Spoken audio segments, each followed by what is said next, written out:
Everyone, welcome back to my YouTube channel. और आज हम लेके आए हैं एक और वीडियो करंट इलेक्ट्रिसिटी पे। इसमें हम लोग डिस्कस करेंगे आईसीएसई 2025 बोर्ड के कुछ प्रीवियस ईयर क्वेश्चंस। देखते हैं इलेक्ट्रिसिटी के क्वेश्चन। तो पहले हम लोग कुछ एमसीक्यू क्वेश्चन डिस्कस करेंगे, फिर हम 3 मार्क्स एंड 4 मार्क्स के क्वेश्चन पे आएंगे। तो ये क्वेश्चन 3 क्वेश्चन हैं। लास्ट 2025 में 3 क्वेश्चन आए थे एक एक नंबर के। ये 1 मार्क्स का था और ये भी 1 मार्क्स का है और ये भी 1 मार्क्स का है। ये 2 एमसीक्यू हैं जिसमें ऑप्शंस गिवन हैं और इसमें fill in the blanks type में आया था। तो नॉर्मली अभी ट्रेंड ये हो गया है कि they are making a very good question और वो थोड़ा थोड़ा पैटर्न भी चेंज कर रहे हैं क्वेश्चन का। तो ये तो बहुत पहला क्वेश्चन हम डिस्कस कर रहे हैं, ये तो कॉमन क्वेश्चन है। पहला क्वेश्चन देखते हैं। In a close circuit containing a bulb and a cell the EMF and internal voltage is related to. तो ये बहुत ही सिंपल क्वेश्चन है। तो इसका आंसर क्या हो जाएगा? तो टर्मिनल वोल्टेज होता है कैपिटल वी, गिवन भी है, ईएमएफ है ई और करंट है आई और आर है इंटरनल रेजिस्टेंस। तो V equals to E minus I R. This is the answer of this question. तो B part is the answer. Actually में अगर हम इसको समझे ध्यान से तो कोई भी, अगर मान लो ये बल्ब है और ये बल्ब एक सेल से कनेक्टेड है और सेल का जो ईएमएफ है वो E है और इंटरनल रेजिस्टेंस है R। सो क्वेश्चन पूछा है व्हाट इज द रिलेशन, क्या है इसमें। तो इसके क्रॉस जो टर्मिनल वोल्टेज होगा इसको बोलते हैं V। तो जो V, अगर मान लो इससे करंट I है तो जो V होगा वो क्या होगा? E minus I are. एक बेसिक सा फॉर्मूला होता है जो तुम्हें याद रखना है। अब इसी फॉर्मूले पे एक क्वेश्चन नंबर 3 भी आया इसी पेपर में। क्वेश्चन इसी फॉर्मूले से बेस्ड एक क्वेश्चन आया है यहाँ पे। पहले हम लोग क्वेश्चन नंबर 3 देखते हैं। तो इसका आंसर हो गया बी। अब 3 देखते हैं। 3 क्वेश्चन है, EMF of a cell is greater than, less than, equals to terminal voltage when the cell is in open circuit. Question बोल रहा है कि अगर सेल कोई ओपन सर्किट होगा तो ईएमएफ जो होगा वो टर्मिनल वोल्टेज के से बड़ा होगा, ग्रेटर होगा, कि लेस होगा, कि इक्वल होगा। मतलब कहने से तो ऑप्शन दिए हैं, इसमें से फिल करना है, 3 में से एक सही होगा। तो ध्यान समझना ध्यान। अच्छा, ये ओपन सर्किट मतलब क्या होता है? देखो यहाँ पे हिंट समझना है। ओपन सर्किट दिया है। अगर जैसे मान लो यही सर्किट हम ले रहे हैं, अगर ये ओपन हो गया, let's say this is open circuit, ये ओपन हो गया। अच्छा, अगर कोई सर्किट ओपन होगा तो उसमें करंट क्या हो जाएगी? जीरो। ओपन सर्किट होगा तो करंट क्या हो जाएगी? जीरो। तो ये करंट क्या हो जाएगी? जीरो। और करंट जीरो तो आई आर जीरो। तो V किसके इक्वल हो जाएगा? ईएमएफ के इक्वल। तो वेरी सिंपल। इसका मतलब ये हुआ कि अगर ओपन सर्किट है तो जो ईएमएफ होगा वो सीधे किसके इक्वल हो जाएगा? Equals to the terminal voltage. तो इसका आंसर क्या था? Equal to the terminal voltage when the cell in open circuit. तो इसका आंसर हो जाएगा इक्वल्स टू। देखो वेरी सिंपल क्वेश्चन। अब आते हैं क्वेश्चन नंबर 2 पे। 2 क्वेश्चन में दिया गया था कि 2 सर्किट दिए थे Y और Z, दोनों कॉम्बिनेशन में दिए हुए हैं। और बताना है कि Y और Z में कौन सा सीरीज में है, कौन सा पैरेलल में है, या दोनों सीरीज में है या दोनों पैरेलल में है। ये 4 ऑप्शन दिए हैं क्वेश्चन नंबर 2 के। पहला ऑप्शन है Y सीरीज में होगा, Z पैरेलल में होगा, Y पैरेलल में होगा, Z सीरीज में होगा, दोनों सीरीज में होंगे, दोनों पैरेलल में होंगे। तो पहले खुद से ट्राई करना, फिर हम इसका आंसर बताएंगे। तो इसका देखो Y दिया है ये सर्किट, Z दिया है ये सर्किट। देखो अगर सीरीज पैरेलल देखना है तो सबसे इंपॉर्टेंट ये है करंट। देखो तो देखो अगर यहां से हम देखें तो ये है तुम्हारी क्या? बैटरी या सेल है, कह सकते हो। सेल से करंट हमेशा कुछ ऐसे पॉजिटिव टर्मिनल से निकलती है, ठीक है। अच्छा, ये करंट अगर है यहाँ पे तो ये R या R1 यहाँ से कनेक्टेड है। R1 को तुम चाहो तो यहाँ भी लिख सकते हो, R1 यहाँ से इसको यहाँ भी तो लिख सकते हो, क्योंकि एक ही, इस पूरे को हम चाहे तो ऐसे लिख सकते हैं, यहाँ हो बात एक ही, इसको भी ऐसे लिख सकते हैं। तो देखो यहां से जब करंट आएगी तो 2 रेजिस्टेंस में अलग अलग करंट जाएगी। कुछ करंट जाएगी R1 में, कुछ करंट जाएगी R2 में। तो यहाँ पे करंट डिवाइड होगी। करंट क्या होगी? अगर मैंने डिस्कस किया है कि करंट अगर डिवाइड हो रही है तो समझ जाना वो पैरेलल में है। करंट अगर डिवाइड हो रही है, जैसे करंट आई है, मान लो इसमें I1 गई, इसमें I2 गई, तो करंट डिवाइड हो गई ना। इस नोड से, तो अगर करंट डिवाइड हो रही है तो इसका मतलब है ये कौन सा कॉम्बिनेशन है, पैरेलल कॉम्बिनेशन। तो ये हो गया तुम्हारा पैरेलल कॉम्बिनेशन। अब आते हैं इसमें, इसमें भी सेम तरीके से देखो, इसमें भी करंट यहां से आएगी और ये रेजिस्टेंस R2 को तो ऐसे भी सकते हो, बात तो वही है, इस आर्म में कहीं भी लगा दो। तो वही तो सेम यहां भी हो रहा है, करंट डिवाइड हो रही है, यहां भी करंट क्या हो रही है, डिवाइड। तो इसमें भी करंट डिवाइड हो रही है, तो ये दोनों भी किस में है, पैरेलल में, और ये दोनों भी किस में है, पैरेलल में। तो इसका आंसर होगा बोथ आर इन पैरेलल, तो इसका डी ऑप्शन करेक्ट हो जाएगा। तो ये देखो बेसिक क्वेश्चन थे, बस अंडरस्टैंडिंग। देखो नॉर्मली अगर इसको देखोगे तो कंफ्यूज हो सकते हो, लेकिन कॉन्सेप्ट अगर करंट का याद रखोगे कि करंट का डिवीजन पे हम बताएंगे कि सीरीज में है कि पैरेलल में है, तो बहुत सिंपली हम बता पाएंगे। अगर सपोज दैट ऐसा होता कि करंट सेम होती, किसी दोनों रेजिस्टेंस में अगर करंट सेम है, समझ जाना वो किसमें है, सीरीज में है, लेकिन करंट डिवाइड होगी तो किसमें होंगे, पैरेलल में होंगे। तो ये 3 ऑब्जेक्टिव क्वेश्चन आए थे 2025 में। अब हम लोग डिस्कस करेंगे क्वेश्चन 3 मार्क्स और 4 मार्क्स या 2 मार्क्स के। ओके, अब हम लोग देखते हैं 2 क्वेश्चन और हैं इसमें, एक 2 मार्क्स का क्वेश्चन है और ये 4 मार्क्स का क्वेश्चन है। तो 4 to 6 और 3 मार्क्स उधर किए थे, टोटल 9 मार्क्स का करंट इलेक्ट्रिसिटी आया हुआ है 2025 में। तो ये 2 क्वेश्चन देखते हैं।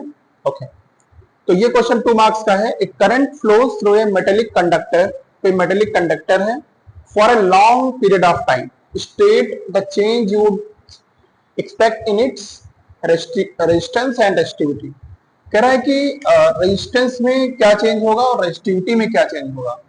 अगर किसी भी मेटेलिक कंडक्टर में ज्यादा देर तक करंट फ्लो कर रही है तो क्या चेंज आएगा रेजिस्टेंस में और क्या चेंज आएगा रेजिस्टिविटी में, ये हमें बताना है।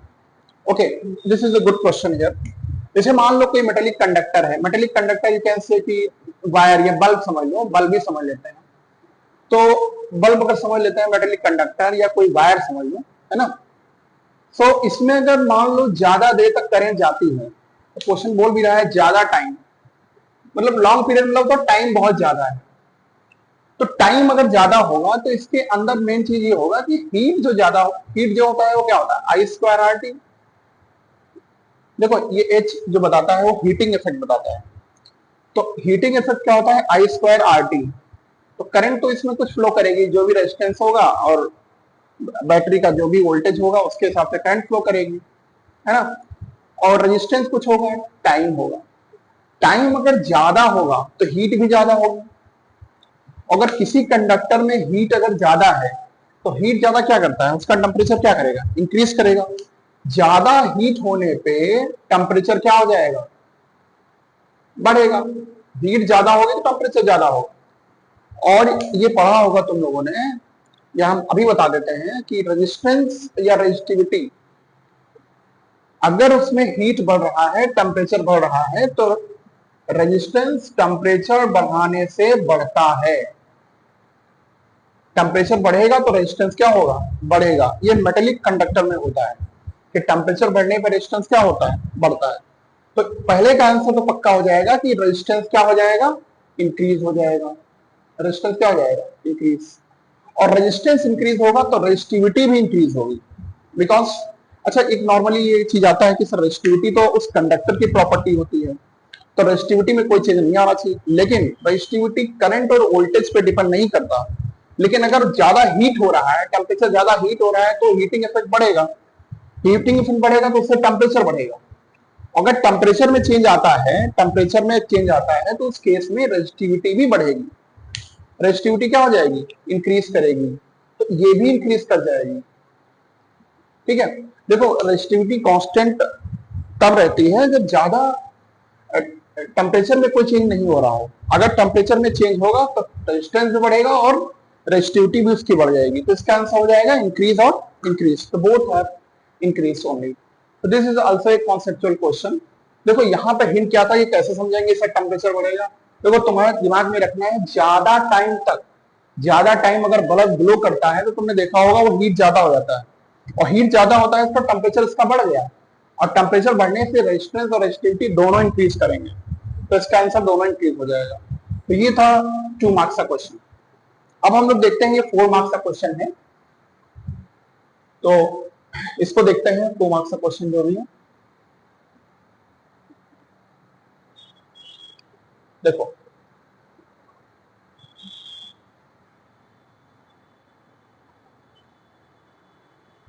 देखो ये 2 मार्क्स का क्वेश्चन, ये सॉरी 4 मार्क्स का क्वेश्चन ये है कि इसमें 3 बल्ब कनेक्टेड है, B1 B2 और B3। 3 बल्ब कनेक्टेड है, B1 B2 और B3, और पोटेंशियल कितना है 12 वोल्ट। और ये 2 बल्ब तुमको दिख रहे हैं साथ साथ, फिर ये पैरेलल में है और उसके साथ कॉम्बिनेशन ये किसमें है, सीरीज में है। तो ये 2 बल्ब किसमें है, पैरेलल में है, और एक बल्ब किसमें है, सीरीज में है। और हर एक बल्ब की पावर रेटिंग दे रखी है। पावर रेटिंग सब बल्ब की होती है ना, कि कोई बल्ब 18 वाट का होता है, कोई 15 वाट का होता है। तो हर एक बल्ब की पावर रेटिंग दी है, और एक बैटरी से कनेक्टेड है ये बल्ब, 12 वोल्ट की बैटरी लगी है। तुम्हें बताना क्या है, पहला क्वेश्चन है रेजिस्टेंस ऑफ ईच बल्ब, हर एक बल्ब का रेजिस्टेंस बताना है, और करंट बताना है, सेल से कितना करंट यहां से निकलेगा वो बताना है। और तीसरा क्वेश्चन ये है कि अगर B3 को हम रिमूव कर दें तो B1 की ब्राइटनेस में क्या चेंज होगा। अगर B3 को हम हटा दें तो ब्राइटनेस B1 की क्या बढ़ेगी कि घटेगी कि सेम रहेगी, ये क्वेश्चन है। तो एक एक करके सॉल्व करते हैं हम लोग। देखो तीनों के अगर पावर रेटिंग सेम है तो इसका मतलब रेजिस्टेंस भी सबका क्या होगा, सेम होगा। तो पहले हम लोग B1 बल्ब की रेजिस्टेंस देख लेते हैं। तो जो B1 का होगा वही B2 का होगा, वही B3, क्योंकि सबकी पावर रेटिंग क्या है, तीनों की सेम है। इसकी भी 18 what 12 volt, 18 what 12 volt, 18 what 12 volt. तो हम B1 का निकाल रहे हैं।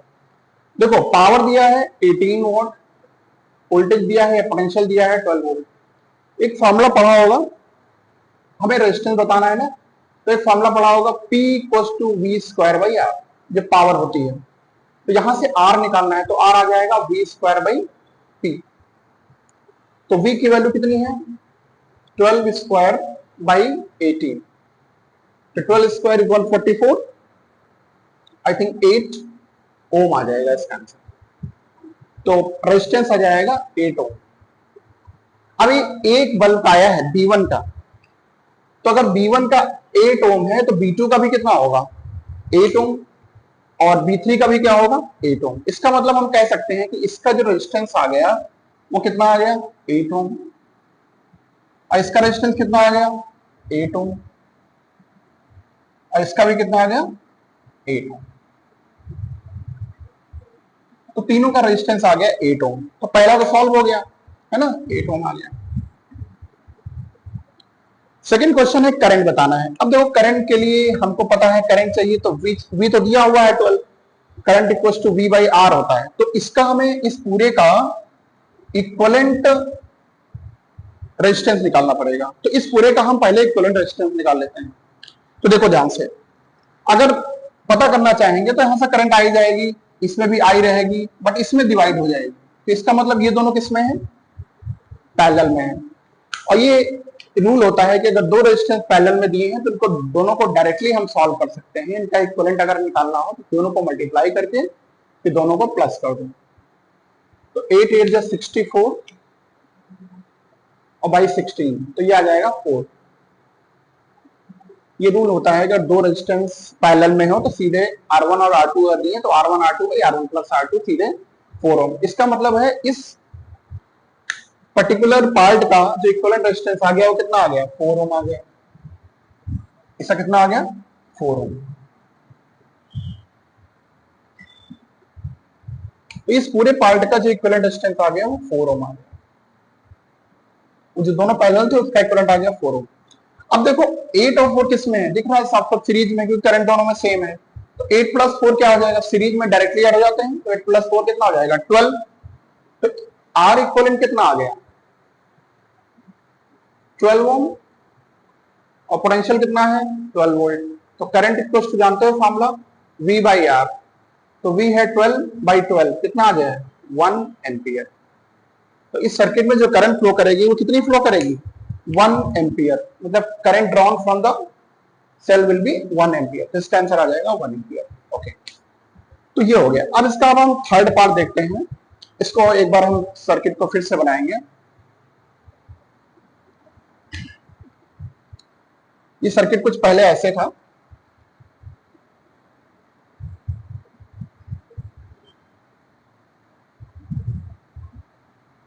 ठीक है, ये भी 8 ओम था, ये भी 8 ओम था। तो I think this is B1 and this is B2 and this is B2। B1 B2 and B3 ये तीन बल्ब थे और सबका हमें रेजिस्टेंस निकाल लिया है। ठीक है, अब थर्ड पार्ट पूछा है कि इफ B3 इज रिमूव, अगर B3 को रिमूव कर दिया जाए, if B3 is removed from the circuit, B3 को हटा देते हैं सर्किट से, तो B3 को अगर सर्किट से हटा दें तो सर्किट कुछ ऐसा बचेगा, ठीक है। Then what is the brightness of the bulb B1। अच्छा ये बताओ, जब 8 ओम था यहां पे तब कितनी करंट थी? 1 एम्पियर। कितनी करंट थी? 1 एम्पियर। अगर हम इस 8 ओम को हटा दें, अब इक्विवेलेंट रेजिस्टेंस कितना बनेगा? अब देखो, अब दोनों सीरीज में है, ये तो हट गया ना, ये दोनों किस में है? सीरीज में। जो करंट जाएगी यही चली जाएगी सेम। तो 8 और 8 किस में हो गए? सीरीज में। तो अब आर इक्विवेलेंट कितना आ गया? 8 + 8 16 ओम, और भी कितना है? 12 वोल्ट। अब आई कितना आ जाएगा? 12/16, so it will be 4 3 12 4.75। अच्छा क्या समझ में आया? अगर बल्ब डिस्कनेक्ट कर दिया गया तो करंट की वैल्यू कम हो गई ना। करंट क्या हो गई? कम। पहले से करंट पहले कितनी थी? 1 एम्पियर। अब करंट कितनी हो गई? 0.75। तो इसमें जो करंट थी B1 में वो हो गई 0.75। तो डेफिनेटली अगर करंट कम हो गई तो ब्राइटनेस डेफिनेटली क्या होगा? डिक्रीज होगा। तो इसका मतलब इस सर्किट का जो ब्राइटनेस हो जाएगा वो क्या हो जाएगा? डिक्रीज हो जाएगा। तो सर्किट का जो ब्राइटनेस हो जाएगा वो डिक्रीज हो जाएगा। तो तुम लोग देख रहे हो कि थोड़ा बहुत कॉन्सेप्चुअल क्वेश्चन वो प्रिपेयर कर रहे हैं। लास्ट ईयर भी 2024 में भी एक क्वेश्चन ऐसा बल्ब का आया था। तो थोड़ा सा डेप्थ में स्टडी करनी है और कॉन्सेप्ट क्लैरिटी बहुत जरूरी है, ठीक है। तो ये 2025 के प्रीवियस ईयर क्वेश्चन थे, 25 के क्वेश्चन थे। 24 के ऑलरेडी हम इसका पार्ट 1 एक वीडियो है उसमें करा चुके हैं 24 के, तो वो वीडियो जाके देख लो। और ये पार्ट 2 है जिसमें 2025 का हमने क्वेश्चन कराए हैं, और हम कोशिश करेंगे सीरीज को कंटिन्यू करेंगे। और इसमें वीडियो हमारे चैनल पे ऑलरेडी कुछ मैथ्स के वीडियो पड़े हुए हैं, फिजिक्स के भी काफी वीडियो पड़े हैं, उनको आप लोग देखिए। और ये भी कमेंट करिए कौन सा टॉपिक हमको कवर करना है, वो कमेंट करो, वो हम टॉपिक डिस्कस करेंगे। कोशिश करेंगे कि उसका भी हम वीडियो बनाएं और कंप्लीट करें। तो thank you everyone for watching this video.